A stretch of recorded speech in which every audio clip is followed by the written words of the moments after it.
Hello, Bournemouth fans, and welcome to this video podcast of Bournemouth versus Blackburn, where we've had a little bit longer than usual to digest things after our win at the weekend. Now, remember to subscribe to this YouTube channel for more Cherries-related content. And if you're after an audio version of this, plus some other stuff that's not on YouTube, then do remember to look up our podcast on your favourite podcast app. Just search for AFC Bournemouth, and you should find us there.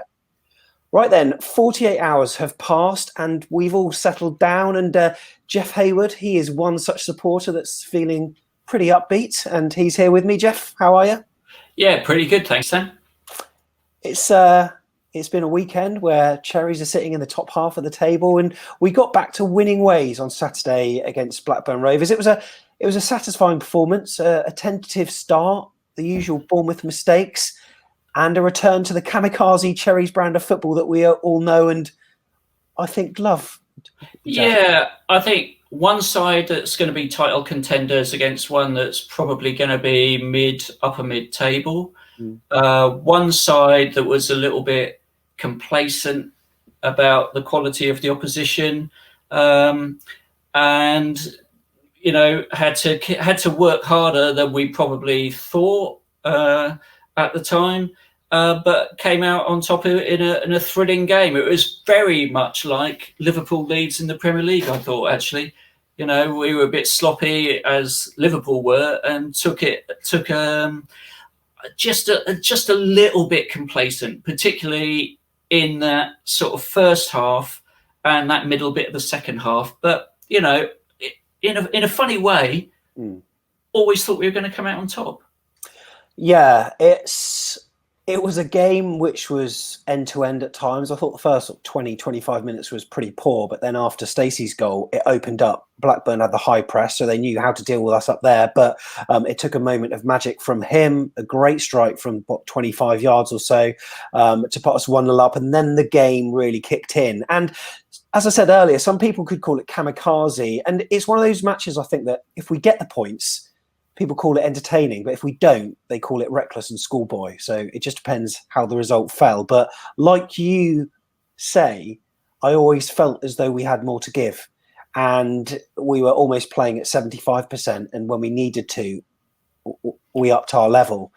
And, we called it on the podcast last week and on podcasts throughout the week. It's just a case of us outscoring teams once again, isn't it? It is. It's a taste of what the Championship's going to be like. Blackburn are an honest side who are going to play aggressively. They're going to play with that physical intensity against us. They're going to foul us quite a lot to try and put us off our game.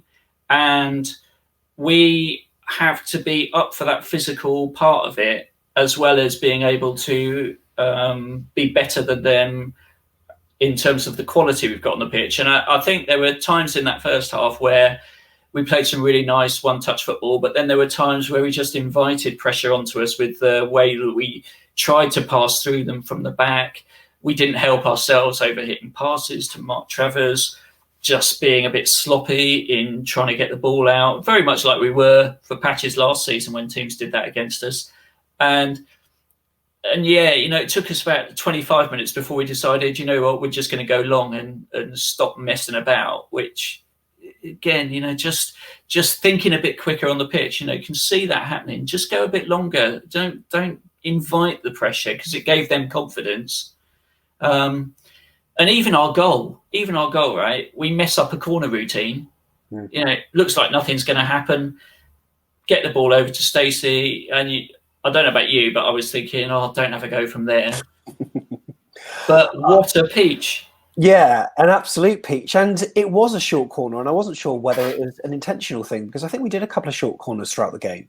And that's one thing that Eddie deployed a few seasons ago, and then it all seemed to stop, and we just lumped the ball into the box, albeit with some good consequences, like Rico's at Southampton, which Ake headed in. But it seemed that that's one of the things that Eddie stopped doing, and we've experimented with the 3-4-3 previously, hasn't really worked. And you sort of wonder, when Eddie said new direction in his letter to say goodbye, I wonder whether that was one of the formations he was maybe adverse to that JT wanted to push, because we all know what Graham Jones likes to play, and we've got a piece on the podcast on the free for all where Keith Thomas, the Cherry supporter, has basically sort of analysed his style of football, and it very much favours the formation that we've got at the moment. But let's wind things back to the actual team that started, Jeff, and we nearly called it, didn't we? In fact, you said it was probably going to be Mepham over Rico, and I insisted we put Rico in, but you were right. You pretty much got the 11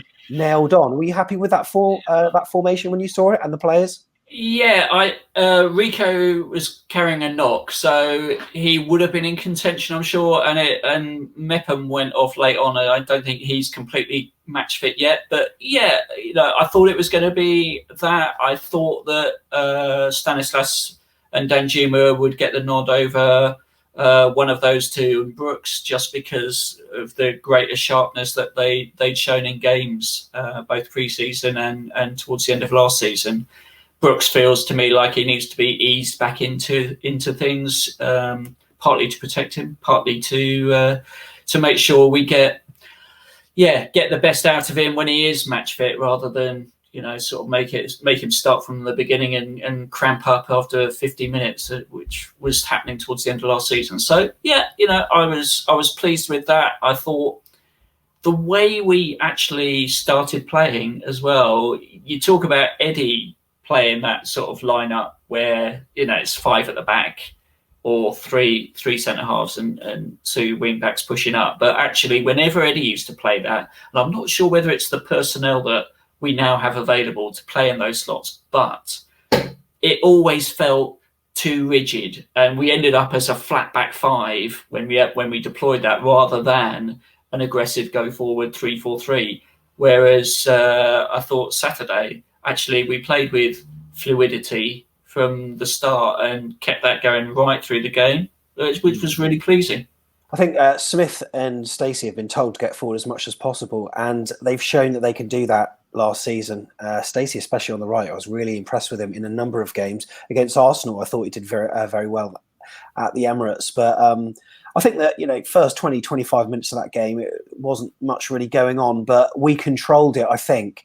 Blackburn had not many chances that I can really remember. And our first shot, I seem to remember, came in from Lewis Cook, which was a shot that went wide. And he wasn't in a dissimilar position to what Jack Stacey was. Now, if you ask me to put money on who do you think is going to score first out of Lewis Cook and Jack Stacey, I would say, well, Lewis Cook. He's played more games. He's a player that should be, by all intents and purposes, further up the pitch. But it was Jack Stacey that turned up at the right time, and what an absolute peach of a strike it was, as you said.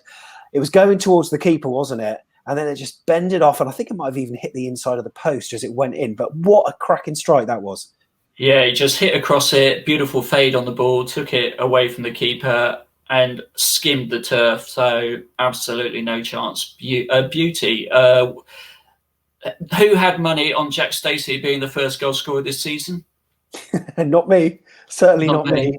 I was absolutely really chuffed for him. Yeah, great low strike. And space just seemed to open up for Bournemouth after that because, as I said, Blackburn, they had the high press, but then, they needed to do more work in the middle to get the ball. And, when they did equalise, it was a stroke of luck, wasn't it, really? I mean, Mark Travers there. I can't really even explain it. I've watched it in slow-mo to see what he does wrong. He almost dives over the ball, or maybe it bobbles somewhat. I'm still not sure how he didn't really save that. It was poor. I think there were a couple of things about it. At that point, it was a struggle to see how are Blackburn going to score at all, because they showed very little goal threat up until that point. Then, when he receives the ball, he's about 35 yards out, but the midfield, nobody in the midfield closed him down. And that's what I mean about that sort of complacency. When you think you're that much better than the opposition, you think, oh, there's no way they can hurt us. You just take it a bit easy. And I think that our midfield was guilty of that through at that point, and also in the second half after we went 2-1 up. We sort of sat off them a bit and didn't really close them down. Lerma and Cook need to work harder, put those yards in, and takes energy and effort, and maybe maybe they're not quite there on that match fitness. Anyway, he shoots from 35 yards. It's a free shot. He shouldn't have the free shot anyway. But Travers has got to do better than that. And don't think Ramsdale would have made that mistake. But I'm not convinced that Begovic might have done something similar. Well, I know, I do agree with that, and whether he's even going to be in contention this season is yet to be decided. So we went in at 1-0, and at that point in time, I got the same feeling that I got against Sheffield United. I mean, albeit that was after 90 minutes when they equalised late on, but I could almost foresee it being a draw. I think Johnson had a strike early doors in the second half, but he kind of slashed it wide, and it was a chance that they should have scored, and they had a number of chances really that they should have done better with. But then if you look at the chances that we had as well, we probably created more clear-cut chances, and we maybe just weren't as clinical. I remember on 54 minutes or so, Stacey fed Solanke, and at that point in time, I was absolutely willing him to shoot. He didn't. But then he laid off Jefferson Lerma, and cool, calm and collected, the big Colombian steps up and just caresses it into the corner of the net. What a goal that was, and it came at a really good time for us, didn't it? What a goal. Like you, I was politely encouraging Solanke to have a go with some colourful phrases. but actually, the pass inside to Lerma, what a great finish. The interesting thing, I thought, was that we were playing really good football to create our chances. You know, we weren't lumping it forwards and getting the ricochets, whatever. Our football was actually pretty good. And that was what was really encouraging. You know, we had that sort of sense of quality.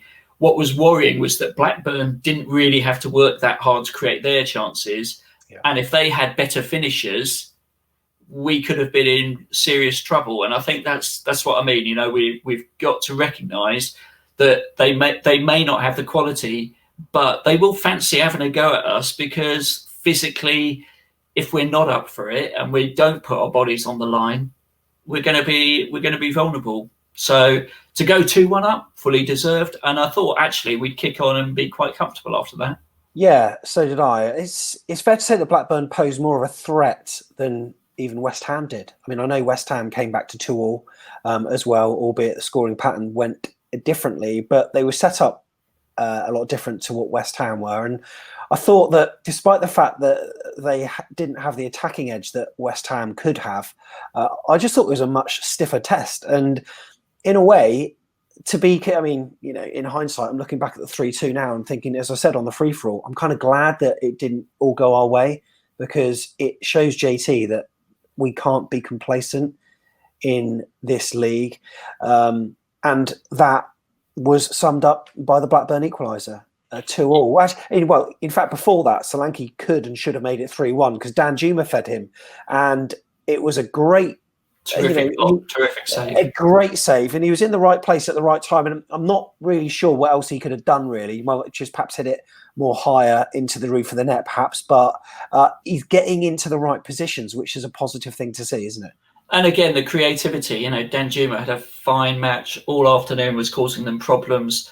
That sort of awareness to pull it back at that point, you know, it was really good, really nice, high quality football that we were playing to get those chances. Blackburn, on the other hand, were strolling through our midfield, particularly after they made 2 substitutions to sort of go a bit more, you know, direct at our back four and try and run through us a bit more, which, you know, we did not deal with that very well. And partly, I think, a lack of familiarity with the system that we were playing. You know, the first time we've really played that competitively. Partly, I think, a lack of match sharpness and match fitness, which JT alluded to in his match interview afterwards. But yeah, you know, just because we're that much better doesn't mean we're just going to walk it. We are not. And we're particularly away from home. We have got to recognise that we're going to be pushed by teams. They're going to try and put us off our game, and they're going to try and go for us, as Blackburn did. And you know, they should have scored before they did. A sloppy goal as well, because he goes down that right hand side. We've got to stop getting the people getting those crosses in. And Lloyd Kelly was out there and just makes a challenge, but it's about throwing yourself in front of that sort of ball to stop the cross going in the first place. I think there's still a lot to learn, and Lloyd Kelly's got a lot to learn. I mean, I think he's a great prospect, but yeah, we should have really prevented that cross from coming in. And then we had 3 players in the box, maybe 4, that should have dealt better with the player that picked it up, because he should have had the space to turn and then put it into the corner of the net like he did. And then they made it 3-2, albeit it was offside. Now, we haven't got the benefit of 10 million replays from all sorts of angles to see whether it was offside or not. But did you get a glimpse of that as to whether it was? On my slide rule that I drew on the TV, it was about that much off. So okay. I have no idea. I thought he was offside, and thank the Lord that he was, because they had some very straightforward chances in our box. Poor finishing from them, but boy, did we make them pay for it. 84 minutes, wasn't it? Wow. Yeah, so it's Adam Smith who was running up the pitch, and Danjuma ahead of him on the left-hand side, and he was in a position whereby he still had a number of players in front of him, but just the sheer pace, and then he just took a touch on the outside of his right foot, just he came in on his right foot, and it just took one touch. He didn't have to take many, and then he just rifled it into the top right-hand corner, and what a guy! This guy could be massive for us this season. Yeah, it was Benfica all over again, wasn't it? And what you saw throughout the game, I thought, was just a joy about playing again, a confidence, and the know-how that we can beat teams like Blackburn, that we believe we are better than these sorts of teams. And when you've got that belief, it is a bit like your Liverpool or Manchester City playing against anybody. You just don't worry about the other team coming back, because you've got the firepower and you can turn it on. Now, whether we will do that in every game or not is obviously, it's not going to happen like this every game. But to play with that belief always gives you a chance. And Danjuma didn't do that once last season. I know he didn't play much, but he didn't do that once last season. There he is, 84th minute. And I don't know about you, as soon as he gets that ball and looks to go inside, that's Benfica. He's going to score. And it just shows what confidence can really do, to a player, because a guy that had limited chances, I think, hopefully the Championship will be a good platform for him to develop himself. And then if we get promoted, he can hit the ground running in the Premier League as a player that knows the Bournemouth style, but, one step at a time. We've beaten Blackburn Rovers 3-2, but we had Lloyd Kelly to thank, didn't we? Wow, what a block. That was Ake-like, wasn't it? And that's what I mean, he obviously learnt from not blocking that cross earlier, because he threw himself in front of, I can't remember the name of the player, but he threw himself in front of that Blackburn striker. Fantastic. That saves us. That saves us losing 2 points, and important challenge. And that's the sort of mentality that the whole team have got to show. I think it sort of helped when we went to a 4-4-2. We felt a bit more in control, albeit they did get that last gasp opportunity to equalise. But generally, you look at our bench compared to theirs. We had Gosling coming off the bench, we had Billing coming off the bench, we had David Brooks coming off. 2 internationals, quality players. Great. And when Brooks came on, he created a chance for Dom Solanke, I think. And as I said on one of the previous videos, sometimes with Dom, it's almost like he's looking to try to set someone up before he's looking to shoot. Another player in that situation, like Jermaine Defoe, would be selfish and just would strike it first time. And I think Dom needs a little bit more of that. Yeah. It's all, it's very difficult to say in hindsight, given the fact that when he didn't shoot and set Lerma up, Lerma scored it. But in other situations, you're thinking, why didn't he just caress it into the left corner with his left foot? It seemed to open up for him. But, unselfishness is good. He's a good team player. He likes to come deep to collect the ball, but he just needs a little bit more confidence. And I really wanted that game to be one where he could just get off the mark, because I feel as though it could be a monkey on his back again if he's not scoring goals quickly. I think he just needs to get on the score sheet. And, just get started and try to kick on, and hopefully the Middlesbrough match will be the one for him to do that. But yeah, bringing on Brooks, superb. Dan Gosling, brilliant. But you look a bit deeper than that, and you think, well, if we start getting injuries, then we have to rely on some of our youth players to be filling the void. And it is clear that we do need some signings in certain places, but it's quite worrying in a way to see that Tyndall is saying that no one is really close yet. Well, there's been talk about the striker from Ipswich, a League One player coming into the club, which doesn't exactly fill you with a great deal of satisfaction. I know Jack Wilshire's looking to be out of contract from West Ham, but is he really going to come down to the Championship to play? Matt Ritchie said no, so it is a little bit worrying. I mean, on the one hand, you kind of want the players to have something to prove and have that appetite, and that will suit a lot of those younger under-21s. I mean, people like Surridge, when they get a chance, you actually feel that they will have points to prove and they're going to give it everything. Off the ball as well, exactly the same.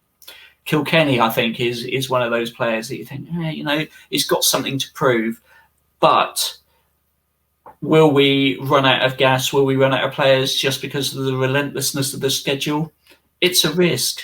It is, and also when the transfer window, obviously it's open for a bit and it will be open again later in the season. If Danjuma is still on fire, then I'm sure that a Premier League team will come knocking. I would like to think that we could keep hold of him based on the fact that we might be riding high in the league at that point in time, but you don't know. The club seem to have signalled their intent that money in the bank is more important than anything else at the moment.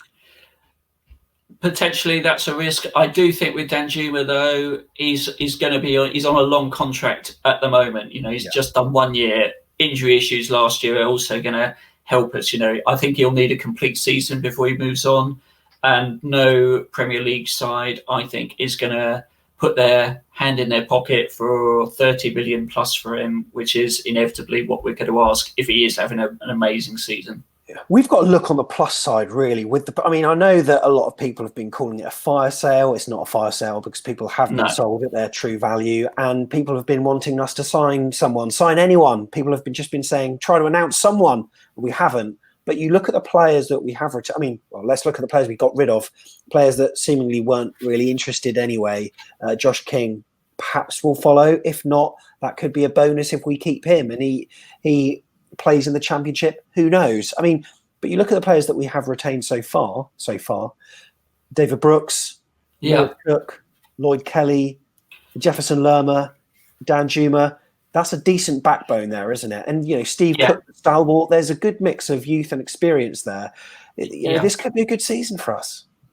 I think so. I seriously believe that we have a really good chance of going back up. The Championship is not full of outstanding teams with outstanding quality players, except perhaps Norwich and Watford.